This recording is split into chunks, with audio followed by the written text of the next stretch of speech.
What is up, guys? Welcome back to the channel. Today we're diving into some must-know movable rock chords. Now, these are the shapes that pretty much powered the 70s, the 80s, and the 90s with rock guitar, blues guitar, country guitar, kind of you name it, right? So once you know a few of these movable chords, you can move them all over the neck and instantly start to sound like AC/DC, Guns N' Roses, Van Halen, you name it. So let's get started on these movable chords and dive right in. All right, so what exactly do I mean by movable chords? Basically, it's any chord shape that doesn't rely on any of these open strings, meaning you could take the position and you can slide it anywhere on the neck and it stays the same chord type, just a different root note. For example, if you take an open E major chord, you have all the open strings.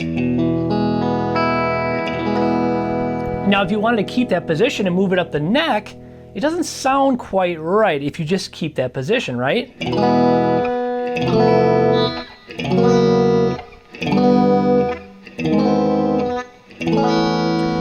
reason it doesn't sound right is because we're playing all these open strings that don't belong to that chord. But if we bar that first fret with our index finger, like so, this represents the nut of the guitar now, we can play an F major bar chord. And this is just a movable shape, so this is what I mean, and it's all made to be portable at that point.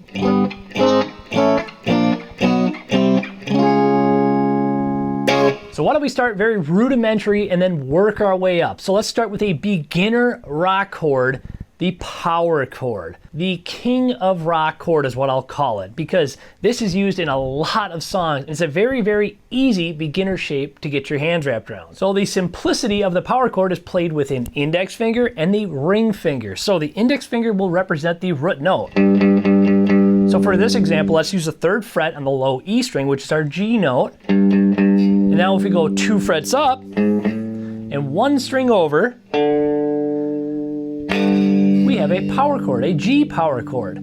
Now we're just playing the 3rd fret with our index finger on the E string, and then the 5th fret, that D note, on the A string with our ring finger. And that is the shape. Now we can slide it anywhere, and that's why it's going to be called a movable power chord.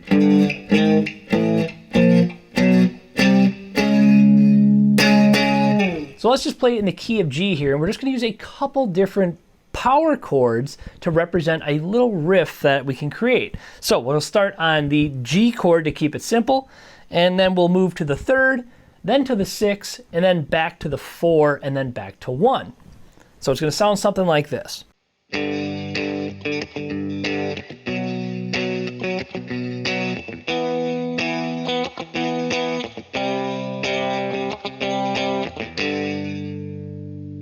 See how you can kind of create a punchy chord with just 2 notes on the guitar. It's kind of a sweet thing, and if you wanted to beef it up a little bit, you can add your pinky on the next string above, and you can play the octave, because all we're doing is playing a G note here and a G note here, and then that 5th note, that D right there.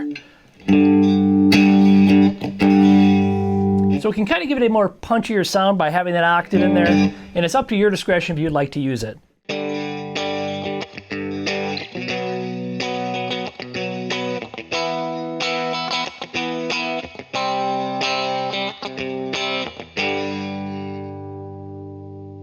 Now once you get that power chord shape dialed in, next up is going to be your bar chords, and this is where the big league rhythm sound starts to come from. Now remember in the beginning of the video when I talked about that E shape? I kind of showed this right in the beginning of the video, but this is the bar chord root 6 major chord. All it is the E shape, and then you're barring with your index finger.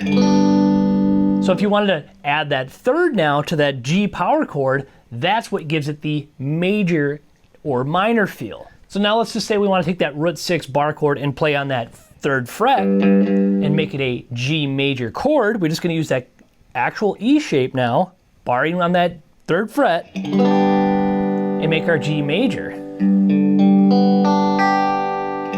So now let's just say you want to play from G major, and you want to play an A major with that same bar shape. Well, you just take your root note from the 3rd fret of the low E and put it on the 5th fret, because that's our A note. Here's our A string, Here's the A note on the low E at the 5th fret. Now just put that E shape with the bar in there.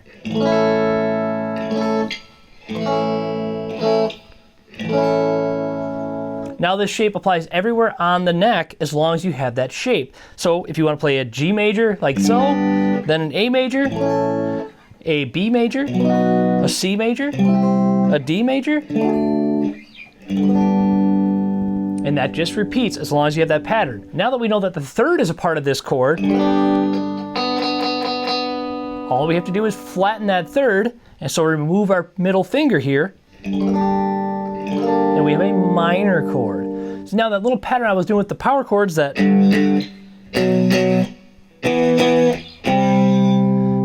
was just using 2 major chords and 2 minor chords. So that was a 1, 3, 6, 4 progression.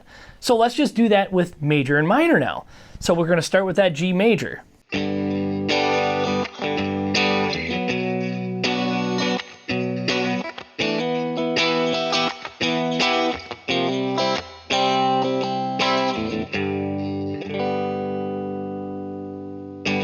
Now you can see how the major and minor bar chords can add some mood to that progression. And before we get ahead of ourselves, let's just talk about the root 5 bar chords, because I just played that in that little progression as well.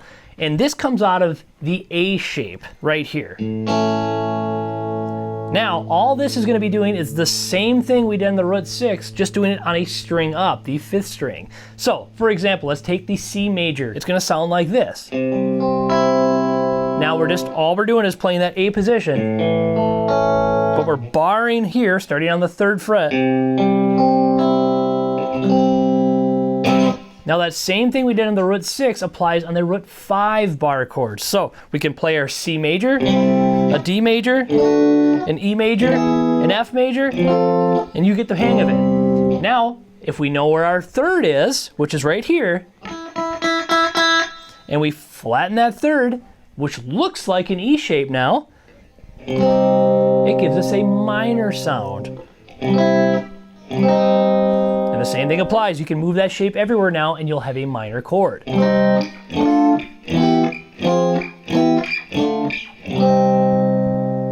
once you know your power chords and your major and minor bar chords on the root 6 and root 5, you can cover almost anything on the neck and then play any rock rhythm, country rhythm progressions just by knowing those chord shapes. So now I want to take the beauty of these big bar chords and try to shrink them down, because there's some really good melodic feel stuff that comes from these little tiny triads of these chords.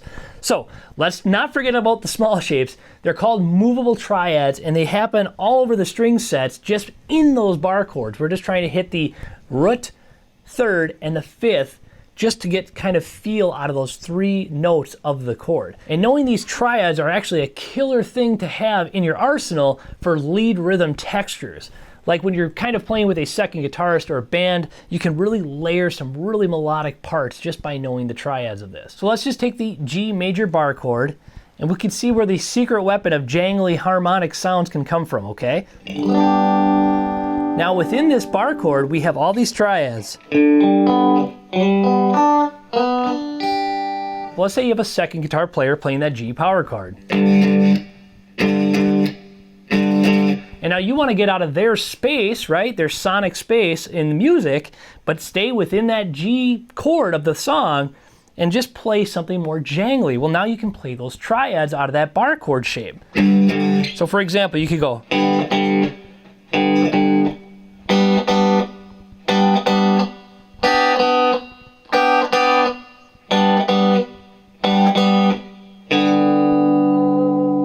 And you could be playing that over top of that G power chord, and it's going to sound like both of you have your own space in the song. So in some upcoming videos, I'm going to dive into some more detailed in the triads, because there's a lot of triads on the neck, and they are great to know, and you need to memorize them if you really want to kind of break into that lead category of guitar playing.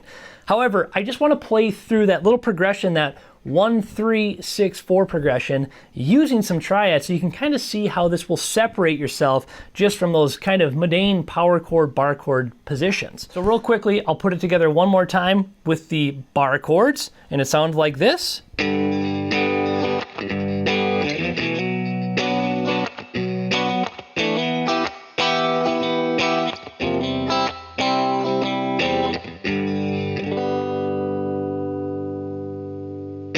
now if we wanted to add some color over the top of that, we can play some triads. So it could sound something like this.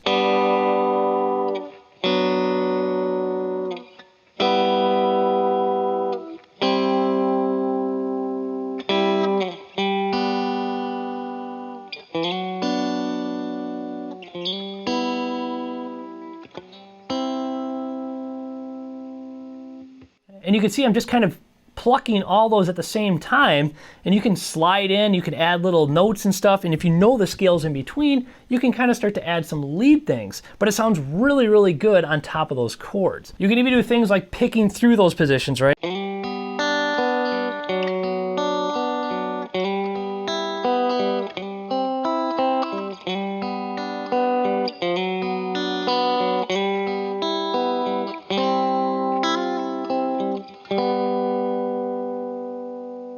Now that's just scratching the surface of triads, and hopefully it kind of just sheds a light that there's a lot more light at the end of the tunnel with those positions.